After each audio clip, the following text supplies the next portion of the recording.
están, queridas ratonas, queridos ratones de televisión? Bienvenidos sean al TV Podcast número 75 y creo que este es el año que he sido más constante, que hemos tenido TV Podcast más seguidos y eso me enorgullece a mí como la creadora de este concepto, porque a veces sé que como que titubeo bastante y me enorgullece mucho también por esta comunidad que participa, que los escucha, que comenta y que hace de esta comunidad algo que va creciendo y que siempre está en constante diálogo, que eso es de lo que se trata. Mi nombre es Raquel Guerrero Viguri, que no me había yo presentado, y justamente de eso se trata este espacio, de poder platicar de fenómenos televisivos que no precisamente son las series, digamos, el único pretexto o el único formato que tenemos en la televisión como para pensar que televisión es igual a series únicamente, porque televisión tiene una riqueza enorme, tiene una cantidad de formatos y de maneras de expresarse muy grandes. De eso también va el ebook de formatos audiovisuales del siglo XXI que ustedes pueden encontrar en mi página www.ratonadetv.com. Y justamente pasó la semana pasada, perdonen la repetición, la semana pasada tuvimos la celebración o la conmemoración del Día Mundial de la Televisión, y a mí me produjo un poco de tristeza que de pronto cuando la gente hace referencia a la televisión siempre se piense que las series son pues lo único, y que la gente crea que las series son lo único realmente, cuando la televisión es amplia, variada, y la ficción no es precisamente la única posibilidad que tenemos para el consumo, aunque sí puede ser de las más populares y obviamente es como uno de los ganchos más fuertes para acercarnos a este medio, que a mí me gusta también entender que las plataformas y los streamings de alguna manera son o siguen siendo televisión, aunque la manera la forma de distribución y la forma de consumo sí son distintas. La forma de hacer estas producciones, estos contenidos, tienen una lógica compartida entre lo que es la televisión, lo que es el cine, y de alguna manera su forma de relato, su manera de expresarse, digamos, para tener estos puntos álgidos, tienen mucho que ver con cómo la televisión los fue desarrollando con el tiempo para generar esta sensación de que un capítulo se termina y entonces tiene que terminar con ciertas emociones, como ha sido la tradición, digamos, en este caso latinoamericano, particularmente del melodrama, en donde el melodrama, que es esta manera de contar estos relatos que tienen más que ver con las emociones que con la razón, pues van y se cuentan de alguna manera en distintos soportes. Estuvo en el radio, se hizo también por vía escrita, y obviamente la televisión vino a encontrar una gran manera de contar historias a partir de esta formulita, de estos elementos. Y las series, muchas de ellas están retomando esto. ¿Por qué hago esta introducción? Porque como ustedes ya se dieron cuenta, vamos a platicar un poquito sobre la serie Hernán, que se acaba de estrenar en un evento que a mí me parece verdaderamente emocionante, porque creo que la estrategia puede ser ganadora, puede ser algo muy bueno si se sabe aprovechar. Yo lo veo con muchos recelos, porque el contexto de la serie Hernán es que se trata de una producción que estuvo a cargo de dos empresas, una llamada Dopamine y otra llamada Onza Entertainment. Y las dos, que son productoras de alguna manera independientes, trabajaron para poder generar una serie que tuviera en México por lo menos una distribución tripartita, que eso es súper extraño, en donde el estreno de inicio se dio en la plataforma de Amazon Prime, donde se estrenaron los 8 capítulos de la serie. Al día siguiente se estrenaron 2 capítulos en History Channel Latinoamérica y 2 días después se estrenó en televisión abierta nacional 2 capítulos también en Azteca 7, lo cual creo que es un evento ya por sí solo histórico. Y creo que poniéndole un poquito de contexto, no es algo que Televisión Azteca no haya hecho antes con algunas de sus pocas o restringidísimas ficciones que ha producido últimamente, que es esta posibilidad de que las suban a las plataformas y desde ahí también tengan otro tipo de distribución u otro tipo de público. Pasó con La Teniente, se llamaba, si no mal recuerdo. Pasó con algunas de estas coproducciones que se hicieron. Obviamente está el caso de María Magdalena, que ahí es donde quiero como puntualizar un poco por el temor que me da de que Televisión Azteca esté pasando esta serie en sus pantallas, tomando en cuenta lo complicado que es para ellos tener una constancia para su público en cuanto a que un producto esté en el mismo espacio, a la misma hora. Es decir, esta creación de hábitos que son tan importantes para el consumo audiovisual, de pronto TV Azteca falla muchísimo en eso y a mí me da un poco de miedo.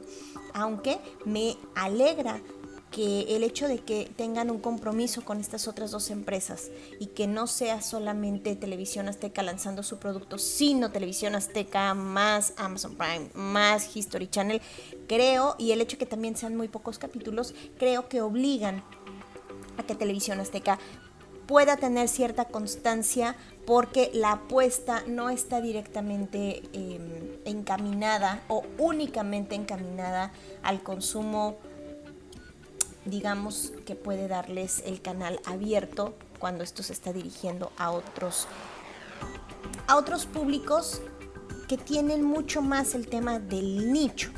Bueno, todo esto se da en el marco de algo que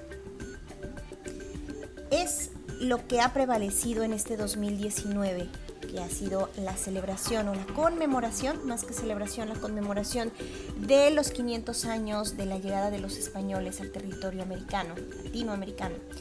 Y obviamente esto ha suscitado que mediáticamente el tema haya estado sobre la mesa. Antes de meterme como en esta reflexión, que ustedes saben que no me gusta tanto decir que estoy haciendo una crítica, porque yo antepongo muchas otras cosas antes de hacer una crítica. Más bien lo que trato de hacer es observar algunos puntos y comentarlos con ustedes, y que ustedes mismos hagan sus propias reflexiones o tengan su propia opinión al respecto. Tanto como hacer crítica, me parece que no soy muy fan de ello, porque la crítica hace mucho énfasis en algunas cosas y podría parecer que yo soy muy laxa para eso. Pero me preguntaban en redes sociales, una querida ratona de TV que es súper constante, que siempre está participando en esta comunidad, me preguntaba cuál era mi opinión de la serie, que le gustaría conocer cuál es mi punto de vista de la serie. Y yo he visto nada más los 2 primeros capítulos, aunque lo podría ver completito en la plataforma de Amazon Prime. Pero la verdad es que creo que no es una serie que se pueda hacer un maratón, estar un día completo, porque sí acabas un poco complicado. No es una serie fácil de digerir, a menos de que en verdad no tengas nada que hacer en el día y tengas todo el interés de ponerle tus 5 sentidos a lo que estás viendo. Yo no soy un público de eso, por eso yo casi no veo series. De hecho, confieso, no es la primera vez que lo digo, yo casi no veo series, porque normalmente cuando yo tengo la televisión prendida, o en este caso si estoy trabajando, normalmente pongo algo que ver. Así me inspiro, así me gusta, pero obviamente esto implica que no tengo mis 5 sentidos puestos en únicamente lo que estoy viendo, porque estoy con mi cabeza y mis manos y mi cerebro en otro lugar y de pronto ya nada más algo me llama la atención, volteo y ya, pero no necesito estar 100% enfrente de la pantalla. Y eso sí sucede con las series, o por lo menos es lo que a mí me demandan las series. Entonces, lo que puedo decir es que vi los 2 primeros capítulos. El primero me costó muchísimo trabajo. No me gustó el primero. Lo vi 2 veces y tengo que confesar que las 2 veces me quedé dormida. Creo que fue un capítulo muy denso. El segundo no. El segundo tiene mucho más ritmo. El segundo tiene como mucha más información. Creo que el primero se me antoja incluso hasta más contemplativo que con carnita. Pero puedo decir que digamos que como puesta en escena, que como montaje, que como serie que estoy recibiendo, me gustó. De hecho, la recomendé en los viernes de recomendaciones de En Contacto, que ustedes pueden buscar también ahí en mi página, que los subo y los comparto desde el Facebook de En Contacto. Y sí la recomendé porque me parece que como producto es espectacular. Me parece que el conjunto de lo que estamos viendo es muy bueno.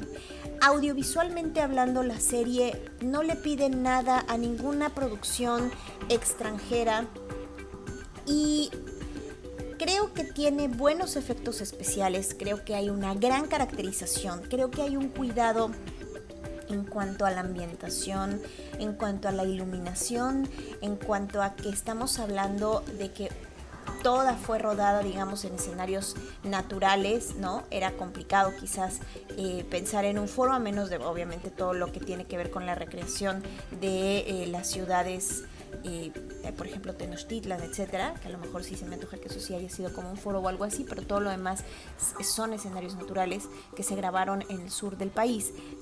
Y todos esos detalles me parece que están cuidadísimos. Creo que los actores fueron muy bien elegidos. La actriz que hace de Malinche me parece muy convincente. Creo que Oscar Jaenada, que es el actor que hace a Hernán, está muy bien en su papel. Creo que todos están muy bien en su papel. Unos más exagerados que otros, debo decir, pero bueno, todo tiene un ritmo y todos los personajes deben de tener su propia característica y creo que todos de alguna manera se dan a destacar, se hacen destacar y creo que funciona en el conjunto de la serie. A mí les puedo decir, después de haber visto 2 capítulos, me gustó, la recomiendo y si ustedes tienen muchas ganas de ver el maratón y tienen la suscripción de Amazon Prime, lo pueden ver. Y si no, creo que está muy bien este consumo dentro de tanto History Channel, que obviamente la gente que recurre a History Channel es porque, bueno, tiene un nicho, tiene una cuestión histórica ahí. Y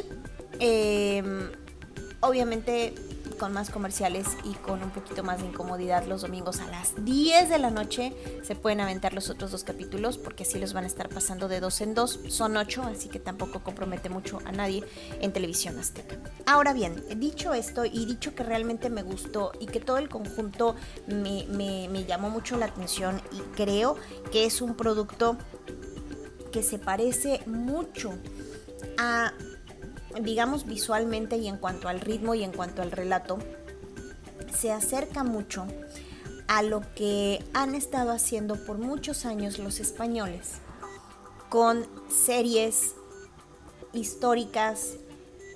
Los españoles tienen ya una tradición de muchos años de estar manejando la ficción histórica. Si a eso nos vamos, vámonos a Isabel, vámonos a Carlos Rey Emperador. Los españoles siguen contando su historia, siguen contando historias que tienen que ver con su propia historia nacional. Ministerio en el Tiempo, que ahí les va el dato curiosísimo, porque Dopamin, que es una de las productoras, es la productora independiente de Televisión Azteca, por eso Televisión Azteca está metida en esto, y de hecho por eso es que los Salinas Pliego, Ricardo Salinas Pliego y su hijo Benjamín Salinas, son los que figuran como productores y están dentro de los créditos de la serie, porque obviamente mucha de la iniciativa viene de Televisión Azteca a partir de Dopamin, pero la siguiente casa productora, que es Onza Entertainment, es la productora que trabajó de manera conjunta con Televisión Española para crear Ministerio en el Tiempo. Y se nota mucho. Lo interesante es que a mí me gusta muchísimo Ministerio en el Tiempo. Y tiene algunos guiños que para mí de pronto dije, esto estoy viendo Ministerio en el Tiempo. O en qué momento van a pasar a otra puerta. Y porque obviamente eso no es un secreto, en el capítulo 1 sale, así que no le voy a dar spoiler a nadie. La actriz Aura Garrido, que es la actriz principal de Ministerio en el Tiempo, aparece en esta serie de Hernán, y entonces de repente yo sí estaba muy confundida y dije, ¿en qué momento va a salir una puerta y en qué momento va a regresar al ministerio en España? Y entonces esto se relaciona con los españoles, porque no sé qué. Me encantó, no creo que haya sido un guiño, creo que ella es una excelente actriz y por eso es que recurrieron a su trabajo. Sin embargo, para mí era como un pequeño guiño, y sin embargo también por eso se entiende el tratamiento de esta serie en cuanto a que está involucrada una productora que ya tiene un trabajo respecto a la ficción histórica, que es muy compleja, tiene obviamente particularidades muy complejas en cuanto a todo lo que tiene que ser el cuidado de que todo por lo menos sea congruente con la época con la que se está narrando, que haya determinados formas de expresión, etcétera, muchas cosas que no nada más son de dirección en los actores, sino del control de todas las situaciones que pasan, ¿no? Con las plantas, con los escenarios, con la iluminación, todo esto que les estaba yo platicando. Obviamente, por ejemplo, pues el manejo en las escenas donde la luz única eran las velas, entonces cómo se graba con velas, digo, todo eso vale mucho la pena. Para mí me resulta muy emocionante saber que esta empresa española está involucrada, porque ellos ya tienen un trabajo respecto a todo esto que involucran producciones que tienen que ver con las épocas anteriores a las que vivimos. Y por otra parte, porque uno de los productores o que se ostentan como showrunners, que son estas figuras que tienen una participación totalmente creativa y que tienen, digamos, esta posibilidad de tener como el control creativo, bien sea en la dirección, desde la producción, que implica un poco toda la gestión y toda la cuestión logística y de recursos, obviamente, y obviamente también desde la escritura. Puede estar involucrada en las tres, en dos de tres, en una, pero controlar las otras, etc. Y en este caso, uno de los showrunners se llama Julián de Tavira. Julián de Tavira es un mexicano que tiene, aparte de un árbol genealógico bastante interesante respecto a todo lo que es el tema de las artes en nuestro país, tiene una experiencia que también lo precede en estos temas. Simple y sencillamente porque él ha trabajado con HBO en algunas producciones, pero más recientemente ha trabajado junto con Patricia Arriaga en algunas producciones de Canal 11 como Juana Inés o como Malinche, que fue la serie que comenzó, digámoslo así, en los medios de comunicación mexicanos. Malinche el año pasado fue la que le dio el banderazo a toda esta serie de producciones que tenían que ver con el tema de los 500 años, y a través del Canal 11 Patricia Arriaga hizo una serie hermosísima que obviamente tuvo un presupuesto muchísimo más reducido de lo que estamos viendo en Hernán, y que la dirección de esta serie fue a cargo de Julián de Tavira. Entonces, me parece que esta combinación es muy, pero muy afortunada, y creo que independientemente de que a mí no me gustó el ritmo del primer capítulo y de que por lo que estuve leyendo hay mucha gente a la que no le gustó el primer capítulo, hay mucha gente a la que sí le gustó. A mí el ritmo me pareció en el primer capítulo bastante lento, me parece, vuelvo a repetir, que todo fue como más contemplativo, que no nos estaban planteando directamente una historia porque no nos dan antecedentes, porque todo estaba pasando y pasando y pasando y pasando, y de pronto como que no entendía uno muy bien, porque también están recurriendo a elementos de producción que son ya parte de la manera y de la forma de contar las historias del siglo XXI, que tienen que ver, entre muchas otras cosas, con lo no lineal.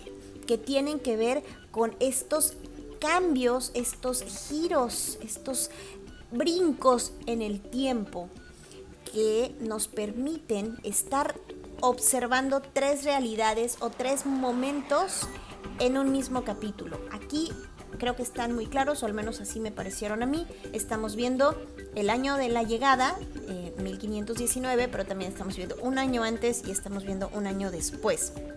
Y así vamos en brinco. Y así es como nos están contando la historia, que puede ser confuso para algunas personas. Pero además, porque lo que sí tiene Hernán es que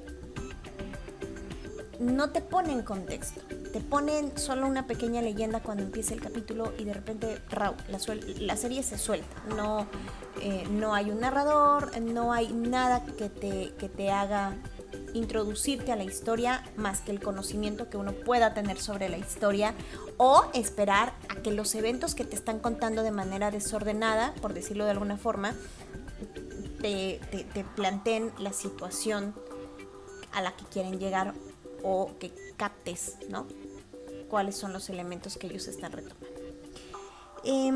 Dicho también esto, y que creo que vale mucho la pena para entender el discurso audiovisual que estamos hablando, quise reescuchar, quise retomar y aprovechar que está ese material tan maravilloso, porque hace algunos cuantos podcasts, en el podcast número 61, tuve la posibilidad maravillosa de platicar con Adrián Chairlos. Y él es un doctor en historia que tiene un trabajo totalmente visto desde la forma mediática, digámoslo así. Y él tiene un punto de vista muy interesante respecto a la ficción histórica, que ha sido parte de sus objetos de estudio. Él empezó estudiando Senda de Gloria y después su siguiente trabajo de investigación giró en torno a Gritos de Muerte y Libertad, que fueron estas series históricas que hizo Televisa. Y entonces todo el bagaje que él tiene, que él es de formación historiador, pero que uno de sus grados académicos lo hizo en relación a la comunicación, le permite que lo que platique, de verdad que súper les recomiendo el podcast número 61, porque su punto de vista es muy válido, en el sentido de que él, desde siendo historiador, digámoslo así, de formación, no está muy de acuerdo en que todas las series o todos estos relatos que tienen una base histórica, de estas ficciones históricas, él no está de acuerdo en que lo primero que el público piense es acerca del rigor histórico de lo que estamos viendo. Él, como historiador, él, entre todas las cosas maravillosas que dijo en aquel podcast, fue que le parece que si lo que queremos es rigor histórico, pues no vale la pena que nos acerquemos a las ficciones históricas, porque son ficciones. Y que vale más la pena entender a estas ficciones como una posibilidad de acercarnos a los relatos, pero además entender que estas historias nos están contando una verdad de la historia, no la verdad, porque la verdad no hay una única, hay muchas versiones de la verdad. Y también él decía, cada quien a su chamba, los historiadores tienen una tarea y ellos van y tienen sus propios recursos. Y la gente que hace televisión tiene otra tarea.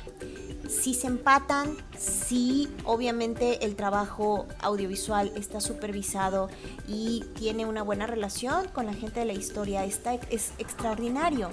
Pero eso no significa que el productor de televisión tenga que ser el traductor de la historia, porque no es su chamba. Y entonces, de verdad les recomiendo esto, porque digamos que para mí fue una revelación que alguien con esta formación me dijera todas estas cosas. Porque otra vez de los comentarios que he leído mucho es que no es la historia, porque se dan muchas licencias, porque no sé qué. Pues de pronto eso sucede un poco en redes sociales cuando sale una cosa así, que de pronto, bueno, todos sabemos de historia y todos somos conocedores, expertos de la historia de México. Obviamente no lo digo por la gente que sí sé que está en esto y que la respeto muchísimo y que respeto muchísimo su opinión, ¿eh? Hay mucha gente que de verdad sabe del tema, que ha estudiado muchísimo el tema y que con todas las licencias puede decirte me gusta o no me gusta. Y eso está perfecto. Ahora sí que tampoco es como que nos tiene que gustar a todos. Sin embargo, sí creo que de pronto las demás personas que pienso de pronto que por pose o por hacer conversación, no, es que esa no es la historia, es que eso es lo que dice, no sé qué. Bueno, esa ya es otra historia. Pero creo que juzgar a un producto como estos lo he aprendido porque en otros podcasts lo he criticado. A partir de lo que escuché de Adrián, he aprendido que no es precisamente ese el único valor que tienen las series históricas, ¿no? Yo, por ejemplo, hace muchos podcasts critiqué tanto la serie de Blue Demon, que me pareció espantoso que nos quisieran, que se vendiera como la serie de Blue Demon, cuando en realidad nos estaban contando una historia alterna de Blue Demon que a alguien se le ocurrió pensar que así podía haber sido. Y también lo pensé un poco con la de José José, pero la de José José me molestó más el tratamiento, digamos, y que se le salió de las manos con otros personajes que cobraron mucho más relevancia que el mismo José José, que quedó muy mal parado. Pero todo lo que el doctor nos comentaba tenía que ver con esto, y a mí me encantó ese punto de vista. Y también decía, la televisión no es solo la ficción, y la historia en televisión no solo se cuenta en la ficción. Y obviamente esto me hace también hacer un poquito de historia en cuanto a que todo lo que hemos visto este año respecto al tema de los 500 años de la conquista nos ha llevado también a un recorrido de formatos que ha sido muy interesante. Yo lo compartí en un video, pero ya lo adelanté un poco. Malinche de Canal 11 empezó siendo la gran serie, la gran producción que le dio el banderazo de inicio a todas estas formas de ver o de repensar lo que ha pasado durante estos 500 años. Y después de Malinche apareció un documental, digamos, un documental que estaba contado también a partir de dramatizaciones, y que el documental, su característica más importante es que se hace una construcción a partir de distintos puntos de vista de un tema. Y en este caso, bueno, son varios historiadores, incluso de varias nacionalidades, que han estudiado el tema de la conquista mexicana, y entonces sus aportaciones se iban vistiendo con, digamos, estas dramatizaciones, que además fueron estupendamente bien hechas, súper bien resueltas desde el punto de vista. A mí me encantó el manejo de los fondos oscuros, y que a partir de los fondos oscuros todo era la caracterización de la persona, digamos, del personaje a quien estaban hablando y cómo se desarrollaban las acciones. De verdad el documental es espectacular de bonito, y esto también fue una coproducción interesantísima, porque este es el juego también, y creo que vale mucho la pena entenderlo así, porque Malitzin, la historia de un enigma, fue una coproducción entre el Sistema Público de Radiodifusión del Estado Mexicano, el SPR, que involucra al Canal 11, al Canal 22, a Canal 14, a TV UNAM, y también entre los que figuran como productores estaba Claro Video, digamos, el interés es a partir de la gente de Carlos Slim, que han trabajado muy de cerca la televisión pública y la gente de Carlos Slim. Y también hay un actor interesante aquí, que es la Fundación Miguel Alemán, que digamos que la figura de los Alemán en este año también estuvo y sigue estando, con las notas que han salido últimamente, muy ligado con el tema de los medios. Están volviendo a los medios, y ahí hay que tener ojitos y foquitos importantes para saber cómo van a estar ocurriendo las cosas con ellos, si es que salen de este asunto que salió de la nota de Interjet, pero eso es otra historia. Ahí, claro, SPR y la Fundación Miguel Alemán hicieron este documental que dura más o menos 1 hora y cachito. De verdad está muy, muy bueno. Y esta es otra posibilidad de aquí sí, tener a la gente que legitima, y lo digo entre comillas, estas verdades estudiadas y totalmente legales, de que es un personaje que ha estudiado el que nos dice esto, para la gente que está buscando historia con ese rigor. Y aquí sí, solamente se ilustran los pasajes que estas personas dicen con una verdadera puesta en escena maravillosa que es el recurso que ellos estaban usando. Por otra parte, Veracruz creo que tenía que ser el estado que hiciera algo al respecto, precisamente porque llegaron a tierras veracruzanas. Y aunque pasaron por Tabasco, créanme que en Tabasco no pasó nada respecto a eso. Pero para fortuna de todos, Televisión Universitaria, TLV, de la Universidad Veracruzana, junto con Radio Televisión de Veracruz y junto con el canal 22 de México, hicieron una producción espectacular llamada Veracruz 500 años cara a cara con su historia, que constó de 12 o 13 capítulos, no estoy muy segura del número.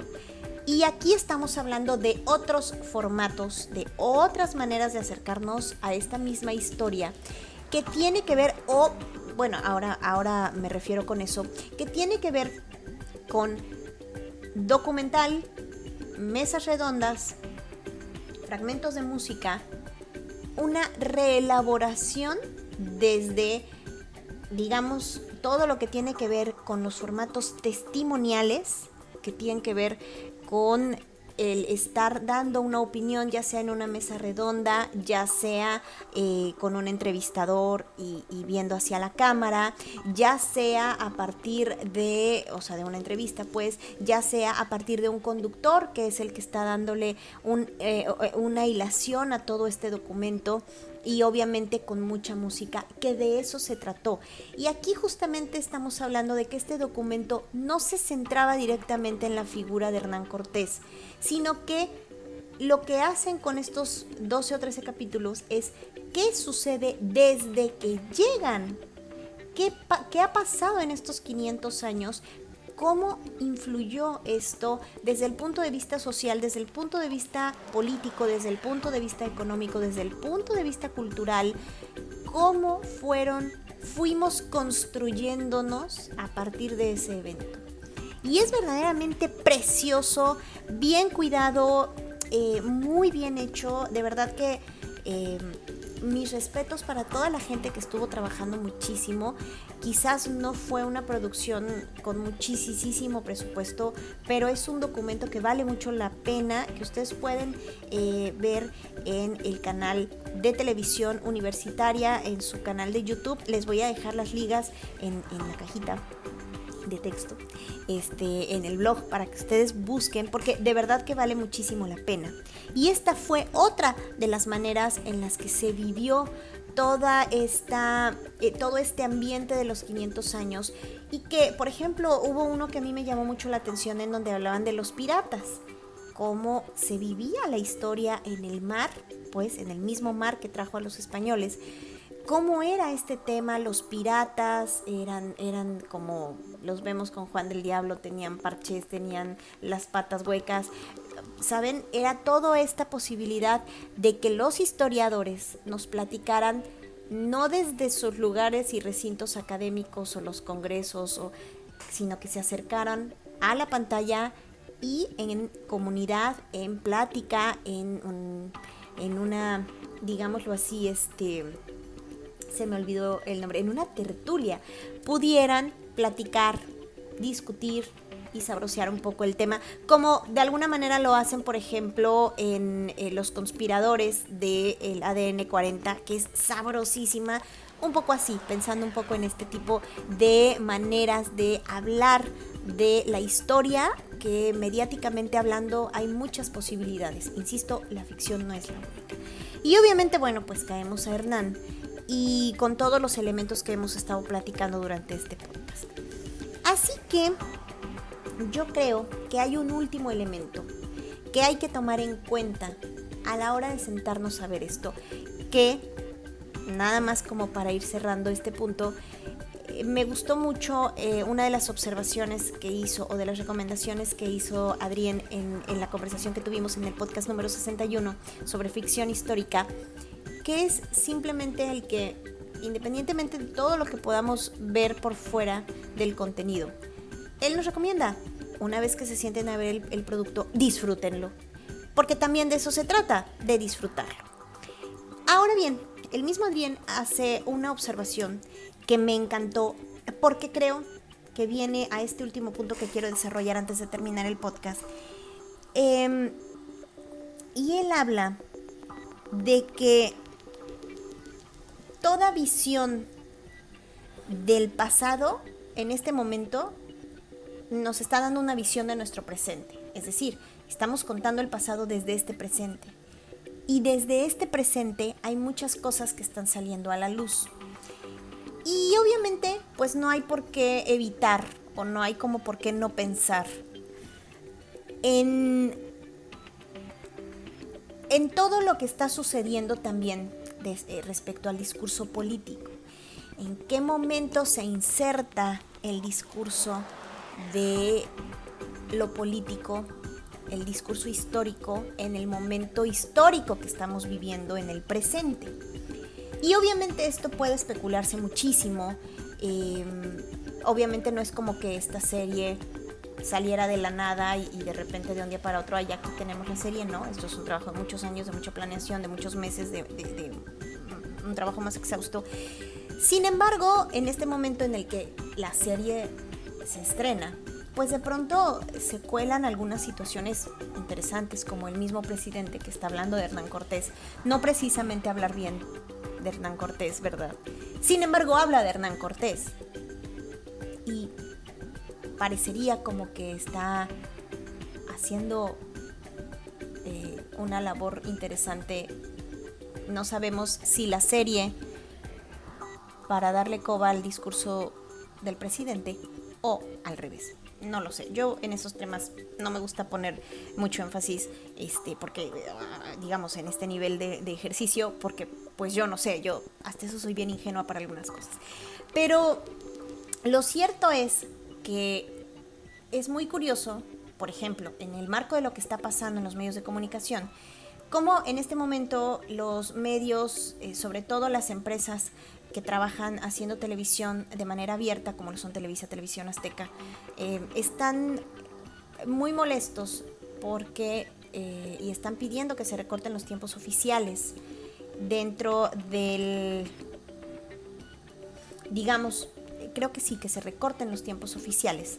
Y bueno, se está haciendo todo un movimiento extraño, porque aparentemente estos empresarios están muy molestos porque obviamente hay ciertas cuotas que les están exigiendo desde el gobierno, que se han exigido siempre, pero obviamente iban a cambio de una inversión económica importante que en este sexenio se ha recortado. Bueno, lo curioso es que este es una parte del discurso, cuando en la siguiente o en el anterior capítulo de esta serie, hace un año se estaba anunciando que tanto Emilio Azcárraga Gallán como Ricardo Salinas Pliego iban a entrar como asesores en estos temas mediáticos del presidente Andrés Manuel López Obrador. Entonces, no entendemos muy bien si estamos a favor o estamos en contra, no entendemos muy bien cómo se juegan estas cartas, yo todavía no alcanzo a entender o a darle una lectura muy correcta. Sin embargo, no creo que sea gratis ni casual que dentro del discurso, para bien o para mal, que está saliendo desde la presidencia, esté la figura de Hernán, y menos que se esté tocando justo en estos días que está saliendo la serie. Estas son cosas que hay que pensar. También hay que entender un poco esto, cómo se enmarca esto. Adrián nos hacía la observación, por ejemplo, Gritos de Muerte y Libertad, cómo fue tratado, por ejemplo, el tema de Madero, ¿no? Pensando un poco en los temas conservadores, porque en ese momento estaba Felipe Calderón en la presidencia, y así podemos remitirnos al vuelo del águila en los tiempos de Carlos Salinas de Gortari, etcétera, etcétera, etcétera, ¿no? Es decir, esto tiene un fondo y también hay que entenderlo como tal si es que uno quiere entrarle a ese juego, que también es parte, obviamente, de enriquecer nuestra experiencia frente a la pantalla y que podríamos tomarlo o no. Tampoco es como que sea una obligación tratar de entender todo esto, que es muy bueno, que es muy enriquecedor, pero también uno no está obligado, y si uno solo lo quiere entender como un producto, lo puede entender y ya. Lo cierto es que se insiste en que si uno se va a acercar a estos contenidos, tiene que entender que nos están contando una verdad. Y que esta verdad puede tomarse muchas licencias, porque también es un relato que nos quiere tener, que nos quiere picar, que quiere que nosotros estemos ahí pendientes capítulo a capítulo de lo que está pasando. Y para esto recurre a fórmulas. Entonces hay que entender que nos están contando una historia, que parte de la historia oficial, digamos, que parte de una versión de la historia, pero que no nos vamos a encontrar aquí la verdad. Pues no, eso no. Lo que también decíamos en el último podcast, en este podcast, en el 61, es justamente esta posibilidad de que las ficciones históricas nos motiven a acercarnos a textos o a libros o a documentales, si es que no se quiere leer mucho, que tengan que ver con estos temas, con, entre comillas, historiadores que legitimen el relato desde sus propios conocimientos. Entonces, para eso, por supuesto que funciona, y funciona muy bien esto como un pretexto. Adrián nos contaba el tema de Narcos, digamos, hablando ya de ficciones con un presente, con un pasado mucho más presente, pero aquí nos estamos yendo a un pasado en donde, pues por lo menos los protagonistas no se van a levantar de la tumba a decir eso no es cierto, eso se está contando mal. Lo cierto es que obviamente hay ciertos motivos importantes. Hay que entender que tanto la serie de Canal 11 que se llamaba Malinche, como la serie de Hernán Cortés que se llama Hernán, están hablando de dos visiones distintas de la realidad. Uno hablaba desde la mujer, otro lo habla desde el hombre, y nos están dando los claros oscuros de cada uno, porque Malinche nos la pusieron en la serie de Patricia Arriaga como una mujer empoderada, inteligente, que participó activamente dentro de todo lo que fue este tema de ir junto con Hernán Cortés, que obviamente también hubo ahí, o plantean un cierto drama amoroso. Pero bueno, al final de cuentas hay que entender cómo se llama una serie, cómo se llama otra. Obviamente hablar de Hernán, bueno, lo que quieren es hablar de un Hernán más humanizado, o al menos eso lo dice Julián de Tavira en algunos de las palabras que dio a la hora de la presentación de esta serie. Y algo que él dice, y con esto cierro el podcast, es reconocer que lo que ellos quieren con Hernán es reconocer lo que fue esa época y el vínculo que existe hoy en día. No nos están contando la historia, nos están contando una historia desde nuestro presente, nos están contando un pasado, porque a partir de eso que están contando, pues la humanidad se sigue explicando desde su presente. Es como un juego muy extraño, pero al final de cuentas eso también es la ficción histórica, y creo que para mí Hernán cumple. Insisto, el primer capítulo sí me pareció muy aburrido. Démosle la oportunidad a los siguientes, porque el segundo fue un poco más movidito. Yo no le pongo muchos peros. Por ejemplo, leía el comentario de mi querida doctora Celia, que le habían parecido algunas imprecisiones, ¿no? Sobre todo en el físico de algunos personajes. Yo ahí sí, como no conozco, yo a mi querida doctora no le pongo ningún pero. Sé que ella es muy puntual porque ha leído muchísimo y vaya que se ha informado sobre el tema. Yo en eso la verdad es que no me quejo. Me podría parecer incluso que fueron ciertos guiños para hacer la comparativa de los cuerpos occidentales y los cuerpos que se manejaban en el territorio mexicano. No lo sé. Por algo serán así, por algo las caracterizaciones se dieron así.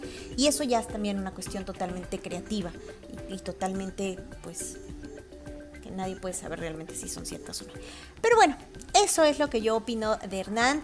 Y otra cosa, perdón, antes de que se me olvide, que además de todo creo que el hecho de que las series se estén produciendo tanto, el hecho de que esta serie obviamente se está produciendo de manera, digamos que de mundo a mundo, la visión que nos están dando porque la coproducción está haciendo con España. Y es bien interesante porque ustedes, incluso un tip que les doy, es que ustedes también pueden, antes de ver Hernán, prepararse un poquito. Yo vi Malinche y en ese inter también vi Carlos Rey Emperador de Televisión Española, porque allá Televisión Española nos dio, o me dio a mí como mexicana, la versión de los ganadores. Y ellos, desde La Corona, cuentan cómo se veía Hernán Cortés y cómo se vio esa historia a partir de ellos. Y yo creo que eso también es una riqueza importante.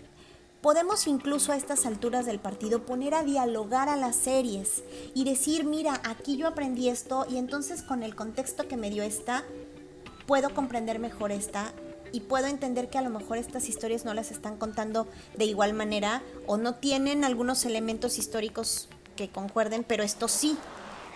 Es también una manera o una posibilidad que tenemos ahora en este mundo globalizado y en este mundo que nos permite ahora también tener esta visión desde no nada más los vencidos o los conquistados, sino también de los conquistadores, también de lo que estaba pasando allá. Y es maravilloso poder hacer eso a partir de las producciones audiovisuales y a partir de, pues, de todo esto que nos oferta o que nos ofrece la televisión en estos maravillosos tiempos modernos. Cuéntenme, ¿ustedes la han visto? ¿Les gustó? ¿No les gustó? ¿Qué piensan al respecto? Por favor, platíquenme, mándenme un mensaje, escríbanme en mis redes sociales donde me encuentran como Ratona ETV.